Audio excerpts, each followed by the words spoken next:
G'day church, it's Dani here. It is Wednesday morning as I'm announcing this, the 2nd of March, and I would just love to give you guys a COVID update. As you know, I think it was Monday, our Premier made an announcement that we're going to level 2 restrictions after only going to level 1 about a week ago. It does seem like it's caught people by surprise.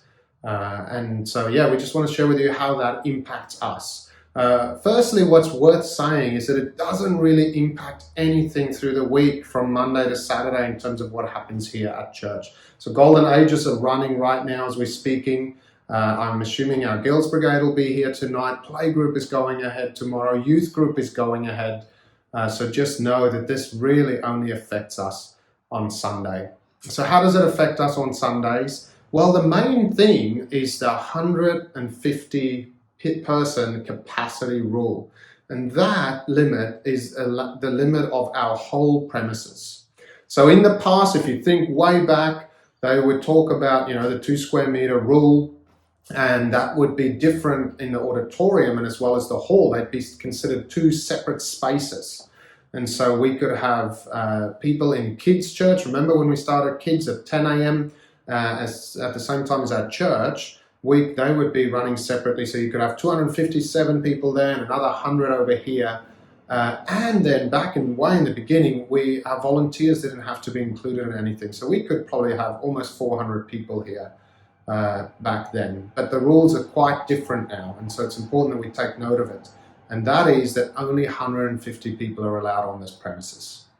So how are we going to manage that? Well, we're going to put out 150 seats that can be reserved each week. And even the guy that's up the front preaching, our gathering leaders, music team, welcomers, anyone that's a volunteer will need to reserve a seat. This is for everyone. For our volunteers, how that's going to work is you'll need to, there's a responsibility upon you to do that, whether you're serving tea, being on kids' church or whatever. But on Wednesdays, when we send our weekly emails out to tell you that you're on and what you're doing, there'll be a link in there to register. So maybe the best thing is, as you get that email, just reserve a seat straight away, because it's going to be a logistical nightmare if we start getting text messages on Saturday night and Sunday morning saying, oh, I'm on such and such and I forgot to reserve a seat and there's none left. So yeah, please, volunteers, take ownership of that and reserve a seat, all of us. The second thing that might be worth noticing in terms of just how we're going to manage the 150 is we're going to have to go back to how we used to reserve a seat. And I don't know if you remember how that used to work, but we would set out Mondays, the majority of Monday, for people who can't register seats online to call us and to reserve a seat that way. And so we'll reserve those seats before an email goes out on Monday afternoon, around about 2 o'clock, with the reserve a seat button. And then whatever seats are left will be available. So that's how we're going to do it. In terms of these seats as well, one thing that we did realize is that some people will cancel them. It actually happened last week. So the reality is more and more people are getting COVID, which means we're going to have more and more people around us that get it, which means we're often going to be close contacts. It's particularly happening in our schools.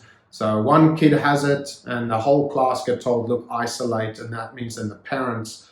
And so there's constantly going to be people isolating and having to maybe cancel those tickets. And that is what we want to ask you, is if you reserve a seat on the Tuesday or the Wednesday, and then you get told you need to isolate, can you please let us know so that we can cancel your tickets? It needs to be done by a person. It's a bit of a weird system, but we're going to run with it. So that those tickets can be available for someone else. And if you're one of the people that want to reserve a seat on Wednesday or Thursday and you see, oh, there's none left, check in again on Friday night or Saturday, because maybe 20 people have had to isolate for whatever reason, and so those seats might be available.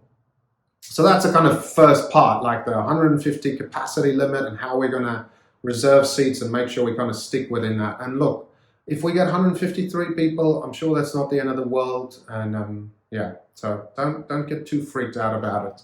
We're going to try our best to stick to that.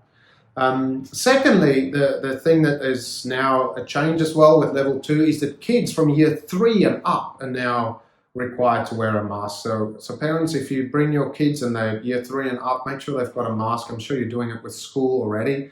I think there's this thing called kids masks. I've heard something along those lines. We haven't had to buy any, even though our kids always want to play with mine.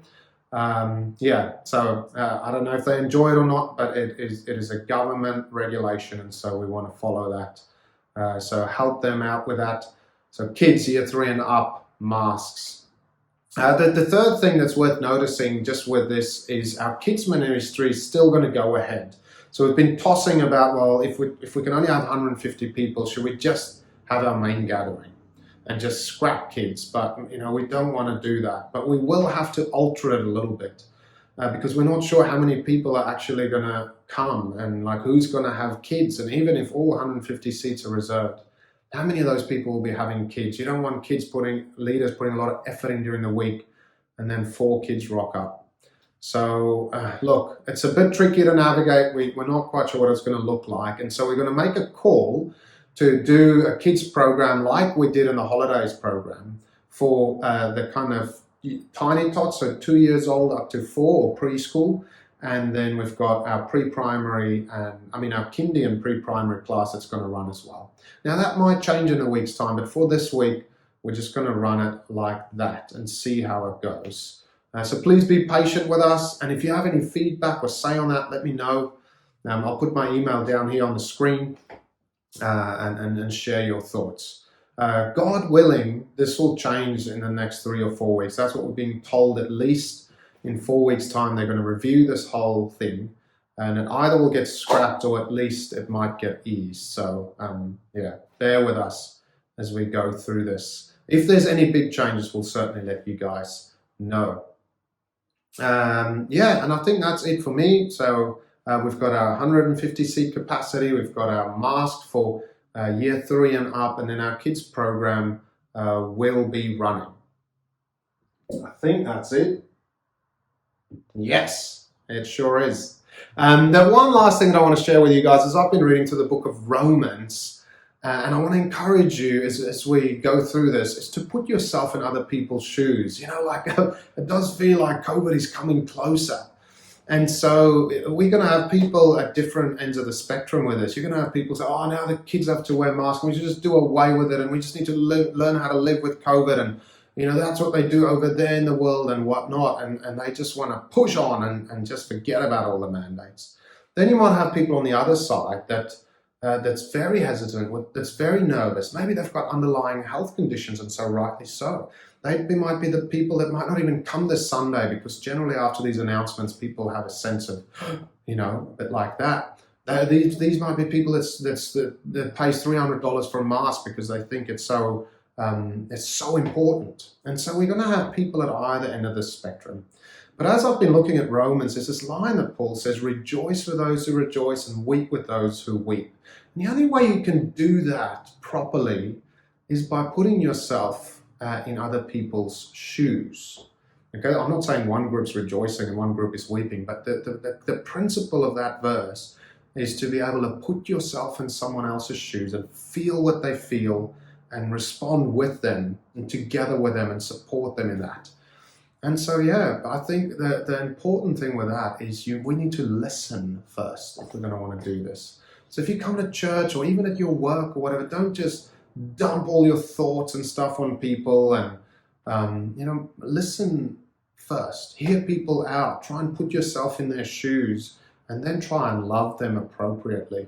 I think that'll be a great thing for us to do wherever it is, but particularly here at church, when we really want to think about maintaining the unity that Jesus has won for us. As you read in Ephesians, God is uniting all things in heaven and on earth under the Lord Jesus Christ. And so we want to live that way.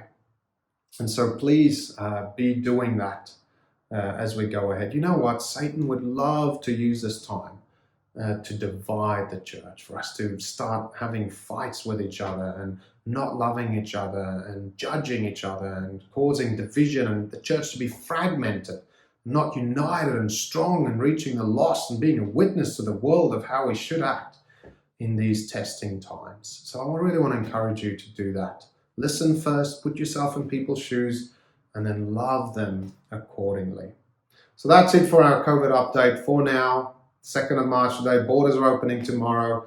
Let's keep praying for one another, keep praying for our church leaders as we navigate these times, and our government leaders as well. And pray for safety, for a sense of peace and comfort, and that we would all grow in our godliness during this time. We'll see you soon, hopefully on Sunday if you're one of the lucky 150. Otherwise, we'll see you online. God bless. Have a great week. Take care.